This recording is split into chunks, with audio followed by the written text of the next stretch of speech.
Well, folks, it finally happened, and I'm going to start into something that I've always been wanting to do, which is the large-scale kit made by Polar Lights of the original series NCC 1701 Enterprise.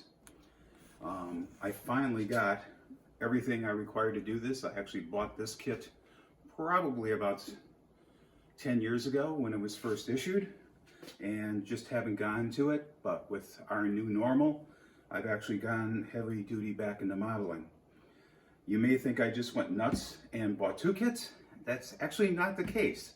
What ended up happening is in 2016, Polar Lights reissued the kit for the 50th anniversary of Star Trek, the original series. So there are some differences on the new kit's hull, specifically the saucer section, which I'll point out, over the original one. So without further ado, let's take a quick look at this. So I'm going to open up the box. And of course we got our instructions, the base, which I'm probably going to redo. There are a number of clear parts in here. I'm going to talk about these in a minute. I'm probably not going to use a lot of the clear parts that are in the kit because I did buy an accessory to help with lighting this kit. You can see everything is packaged pretty well. These are actually for the nacelles for the engines, and again, we're going to have an accessory that we're going to use towards that. And specifically, I'm just going to go down here and show you what I meant about the kit. So I don't know if you can see it in the plastic here, and this is sealed yet, so I really don't want to open it. But there are panel lines for what were the deflector. In the original series, there were no embedded panel lines. If you did see the panel lines on the ship, those were actually penciled on with a number 2 pencil, which is what I'm going to do. So this part of the kit I am not going to utilize. That is what's in the other part.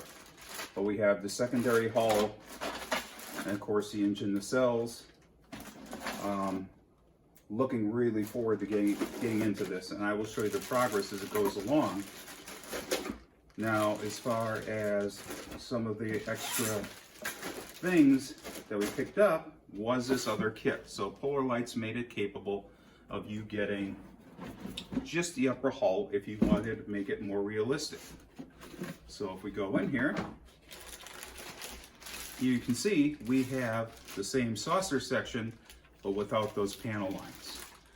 It's much more smooth. I'm probably still going to sand this a bit, but this is all ready to go towards a kit, and that's actually what I'm going to start lighting first, is the upper hull. And I've been watching some really cool information on how to do that correctly, making sure I'm blackening out everything. Now, two of the other things I did pick up for this kit, I've used their stuff before on a Nautilus and that I built. It's Paragraphics detail kit, photo etch kit. I really like their stuff. It's easy to work with.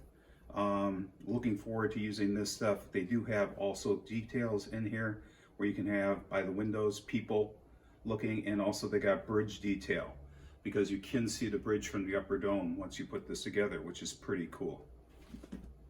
And then this is a kit that was put out by Polar Lights to actually light the whole ship. It does have the rotating buzzard intakes for the nacelles, so you're going to get that effect.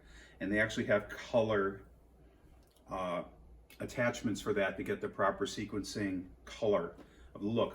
But there's all the lights in here to light the kit, including LED light strips, and it's all pre-wired, so there isn't a lot of wiring, soldering that you have to do for the kit.